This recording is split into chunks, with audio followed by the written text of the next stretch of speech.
கொடுன்னு நினைக்காது கேட்டதையும் பாத்திருக்கியா? நின்னு பாரு நீ.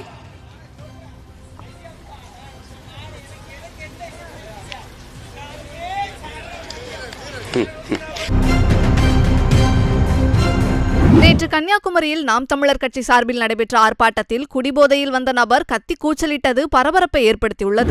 எங்களை கைவிட்டுறாதீங்க, எப்படியாவது இந்த பூமியை காப்பாத்தி கொடுன்னு நினைக்காது கேட்டதையும் பாத்திருக்கியா? நின்னு பாரு நீ.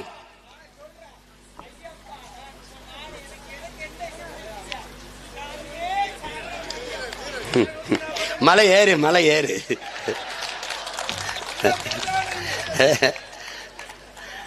அது பாருங்க, இது நல்ல சாமியா இருக்கு, சாராய சாமியா இருக்குது, சரக்கு சாமி. எனக்கு என்ன வச்சிருக்காங்கிறாரு, ஊருகா என்ன வச்சிருக்கேன் உனக்கு. அவர் பிரச்சனை அவருக்கு, நம்ம பிரச்சனை பிரச்சனை. அப்படியே சாமியே சரணம் ஐயப்பா. வேற என்ன நான் சொல்றதுக்கு? அப்ப பட்டியல் பிரிவிலிருந்து என் இன சொந்தங்களை வெளியேற்றணும். இதனால சலுகை போயிருங்கிறத நாங்க ஏற்கல. எங்களுக்கு வேண்டியது சலுகை அல்ல, எங்களுக்கு வேண்டியது உரிமை. இதை நல்லா கொஞ்சிக்கணும். இப்ப என்ன சொல்றது, சாதிவாரி கணக்கெடுப்பு எடுக்க சொல்றது. செய்திகளை உள்ளது உள்ளபடி தெரிந்து கொள்ள ரெஃப்ளெக்ட் நியூஸை சப்ஸ்கிரைப் பண்ணுங்க.